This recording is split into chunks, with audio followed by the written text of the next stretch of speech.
8 police స్టేషన్లు దాటించి మా కౌశిక్ రెడ్డి గారి ఇంటి వరకు తెచ్చి దాడి చేయించారే.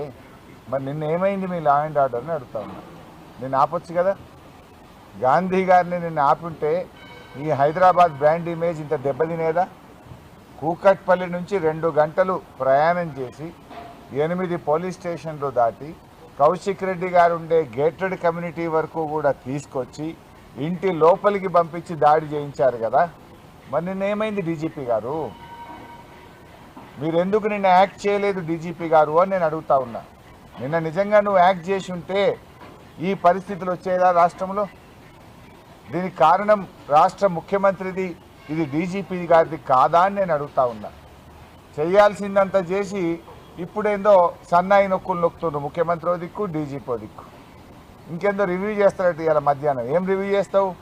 ఇంకా సూటికి ఎట్లా కొట్టాలి, ఇంకెవరిని కొట్టాలి, ఎవరెవరి మీద దాడులు చేయాలని చేస్తావా? అసలు ఉందా ఈ రాష్ట్రంలో లా అండ్ ఆర్డర్ ఉందా? ఖమ్మం పోతే మా మీద రాళ్ల దాడి చేస్తే, ఎమ్మెల్యేల మీద రాళ్ల దాడి చేస్తే 10 రోజులైనా ఎఫ్ఐఆర్ ఇష్యూ కాలేదు. 10 రోజులైనా ఆ గుండాలను ఇంతవరకు అరెస్ట్ చేయలేదు. నిన్నేం జరిగింది? కౌశిక్ రెడ్డి గారింటి మీద రాళ్ల దాడి చేసినటువంటి వాళ్ళకేమో రాచమర్యాదలు. పోలీస్ స్టేషన్లో వాళ్ళకి మంచిగా బిర్యానీలు తినిపించి, సమోసాలు తినిపించి, ఛాయలు దాగిపించి, ఎస్కాట్ ఇచ్చి గాంధీ గారిని ఇంటి దగ్గర దించి వస్తుంది. ఫిర్యాదు చేయడానికి వచ్చిన మమ్మల్ని ఏమో అరెస్ట్ చేసి 2 గంటలు హైదరాబాద్ అంతా తిప్పి అర్ధరాత్రి జంగల్లో మహబూబ్ నగర్లో ఇడిచిపెట్టింది మమ్మల్ని. అంటే అసలు లా అండ్ ఆర్డర్ పోలీసులు వ్యవహరించే తీరు ఇదేనా నేను అడుగుతా ఉన్నా. అసలు రాష్ట్రంలో లా అండ్ ఆర్డర్ ఉందా అని అడుగుతా ఉన్నా. గతంలో బీఆర్ఎస్ ఎమ్మెల్యేలు మేము నల్గొండకు వెళ్తే డైరెక్ట్గా మా బస్సు మీద కేటీఆర్ గారు మొత్తం 20 మంది ఎమ్మెల్యేలు ఉన్న మా బస్సుల మీద కోడిగుడ్లతో రాళ్లతో దాడి చేశారు.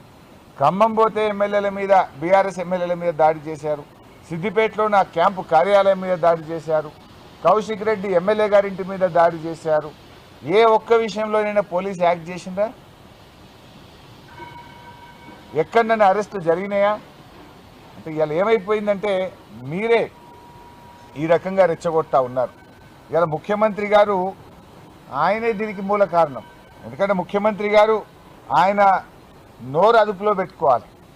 ఆయన మాట్లాడే భాష బజారు భాష, రెచ్చగొట్టే విధంగా ముఖ్యమంత్రి గారే మాట్లాడతారు. పేగులు తీసి మెడలు వేసుకుంటా, లాగులలో తొండలు జొరగొడతా అని పిచ్చి పిచ్చిగా ముఖ్యమంత్రిగా ఉండి రాగద్వేషాలకు అతీతంగా ప్రవర్తించాల్సిన ముఖ్యమంత్రే రెచ్చగొట్టే విధంగా మాట్లాడితే డెఫినెట్గా కింద మీ కార్యకర్తలు కూడా అట్లనే చేస్తారు కదా. ఇప్పుడు ఇదే గాంధీ అయినా దానం నాగేందర్ బీఆర్ఎస్లో పనిచేసిండ్రు. కేసీఆర్ నాయకత్వంలో పనిచేసినప్పుడు ఎట్లున్నారు, రేవంత్ రెడ్డి నాయకత్వంలో పనిచేస్తే వాళ్ళ వ్యవహారం ఎట్లున్నది? 10 ఏళ్ళు కేసీఆర్ నాయకత్వంలో ఎప్పుడైనా మాట్లాడినరా వీళ్ళు? ఈ రకంగా రౌడీల్లాగా వ్యవహరించిండ్రా? ఇవాళ ఎందుకంటే యథా రాజా తదా ప్రజ అన్నట్టు రేవంత్ రెడ్డి భాష, రేవంత్ రెడ్డి విధానం వల్ల ఇవాళ వాళ్ళ నాయకులు కూడా అట్లే మాట్లాడుతున్నారు. ఇవాళ వాళ్ళ మంత్రి కూడా మాట్లాడిండు, కోమటిరెడ్డి వెంకటరెడ్డి. బీఆర్ఎస్ వాళ్ళు ఎక్కడైనా విమర్శిస్తున్నట్టే వాళ్ళని కొట్టండి అని రాజ్యాంగం మీద ప్రమాణం చేసిన మంత్రే రెచ్చగొడుతుంటే ఇంకా లా అండ్ ఆర్డర్ ఎక్కడుందా? ఇవాళ రివ్యూ చేయాల్సింది ఫస్ట్ నిన్ను నువ్వు రివ్యూ చేసుకోవాలి, నీ మంత్రుల్ని రివ్యూ చేయాలి. నువ్వు చక్కగా లేవు ఫస్ట్. పాపం పోలీసులు ఏమంటావు? ఇన్ఫ్యాక్ట్ మేము ఇవాళ మమ్మల్ని అందరినీ హౌస్ అరెస్ట్ చేసిండ్రు. మరి ఇదే హౌస్ అరెస్ట్ నిన్న గాంధీ గారిని చేసి ఉంటే ఇష్యూ జరుగునా? ఇవాళ హైదరాబాద్లో ఉన్న బీఆర్ఎస్ ఎమ్మెల్యేలను హౌస్ అరెస్ట్ చేసిండ్రు, మాలాంటి వాళ్ళని హౌస్ అరెస్ట్ చేసిండ్రు. మరి నిన్న గాంధీ గారిని ఎందుకు హౌస్ అరెస్ట్ చేయలేదు? దీంతో తేట తెల్లం కదా. నువ్వే దాడి చేయమని గాంధీకి ఎస్కాట్లు ఇచ్చి, పైలట్లు ఇచ్చి దగ్గరుండి నువ్వు దాడి చేయించినావు. కానీ అదే బీఆర్ఎస్ ఎమ్మెల్యేలనేమో హౌస్ అరెస్ట్ చేసినావు. ఇక రాష్ట్ర ప్రజలకు అర్థమవుతుంది కదా. దీన్ని బట్టి స్పష్టంగా అర్థమవుతుంది. నిన్న నిజంగా నువ్వు గాంధీని హౌస్ అరెస్ట్ చేసి ఉంటే నిన్న కౌశిక్ ఇంటి మీద దాడి జరగదు కదా. మరి మమ్మల్ని ఎందుకు ఇవాళ హౌస్ అరెస్ట్ చేస్తున్నావు? దీన్ని బట్టి ఇది క్లియర్గా రేవంత్ రెడ్డి ఎజెండా. ఇది గాంధీ గారు చేసిన దాడిగా మేము భావించడం లేదు, రేవంత్ రెడ్డి గారు చేయించిన దాడిగానే మేము దీన్ని చూస్తూ ఉన్నాం. ఇలా బాధ కలిగేది ఏంటంటే తెలంగాణ ఉద్యమంలో కూడా మా మీద ఈ రకమైన నిర్బంధాలు, ఈ రకమైన అణచివేతలను 14 ఏళ్ల తెలంగాణ ఉద్యమంలో కూడా మేము చూడలేదు. కానీ రేవంత్ రెడ్డి పాలన ఎమర్జెన్సీని తలపించే విధంగా ఉంది. ఎమర్జెన్సీకి మించిన అన్యాయంగా ఈరోజు ఈ రాష్ట్రంలో పాలన కొనసాగుతూ ఉంది. వరద బాధితుల్ని ఆదుకోవడానికి మేము వెళ్తే మా మీద రాళ్ల దాడి చేస్తారు. దాని మీద ఇప్పటిదాకా కేసు నమోదు కాదా? దాని మీద ఇప్పటిదాకా వీడియోల్లో లైవ్ టెలికాస్ట్లో దుండుగలు కనబడతా ఉంటే ఆ గుండాలను అరెస్ట్ చేయడం నీకు చేత కాదా? అంటే దట్ మీన్స్ దీని వెనుక ప్రేరణ నీది, ప్రోత్సాహం నీది, కుట్రదారుడివి నువ్వు.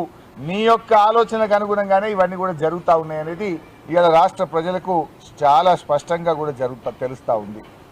నేను ఒకటే కోరుతా ఉన్నా, డీజీపీ గారిని కూడా నేను చెప్పేది ఏంటంటే ఇది చాలా అత్యున్నతమైనటువంటి పోస్ట్. డీజీపీ పోస్ట్ అనేటువంటిది చాలా పెద్ద పదవి. మీరు బాధ్యతాయుతంగా వ్యవహరించాల్సినటువంటి అవసరం ఉంటుంది. రేవంత్ రెడ్డి గురించి మీకు తెలియంది కాదు. గతంలో ఇదే రేవంత్ రెడ్డి గారిని హౌస్ అరెస్ట్ చేయడానికి వెళ్ళిన పోలీసులను బండబూతులు తిట్టిండు. వీడియోలు ఇవాళ సోషల్ మీడియాలో వస్తున్నాయి. నా నోటితో మాట్లాడి నా నోరు ఖరాబ్ చేసుకొని, కానీ ఆయన ఎంత చిల్లర మాట్లాడిండు. ఎవడ్రా అని పోలీసులను పట్టుకొని బయటకు వచ్చి పోలీసులను నానా బూతులు తిట్టిండు ఈ రేవంత్ రెడ్డి. కానీ మేమేమో సహకరిస్తూ ఉన్నాం. ఇదే పోలీసులను పట్టుకొని బీహారీ పోలీసులని మాట్లాడిండు. అంటే ఆయన నోటికి వచ్చినట్టుగా మాట్లాడడం ఆ రోజు మనందరం కూడా చూసాం. అందువల్ల నేను డీజీపీ గారిని, పోలీస్ అధికారులను కూడా కోరేది ఒకటే, గుడ్డిగా రేవంత్ రెడ్డి మాటల్ని ఫాలో కాకండి, విచక్షణతో వ్యవహరించండి అని, చట్టాన్ని గౌరవించండి, చట్టాన్ని అమలు చేయండి. తప్పులు చేయమని చెప్తే అది ప్రభుత్వ పెద్దలైనా ఎవరైనా మీరు చేయకుండా నిష్పక్షపాతంగా న్యాయబద్ధంగా వ్యవహరించాలని డీజీపీని, పోలీస్ ఉన్నతాధికారులను కూడా నేను కోరుతా ఉన్నా. ఇవాళ రాహుల్ గాంధీ గారు ఆయన ఏదో అమెరికాలో తిరుగుతూ ఉన్నట్టున్నాడు. అమెరికాలో పోయి లెక్చర్లు ఇస్తుండు రాహుల్ గాంధీ గారు. ఏమని? స్వేచ్ఛ, స్వాతంత్రం, న్యాయం, ధర్మం అని లెక్చర్లు ఇస్తూ ఉన్నాడు.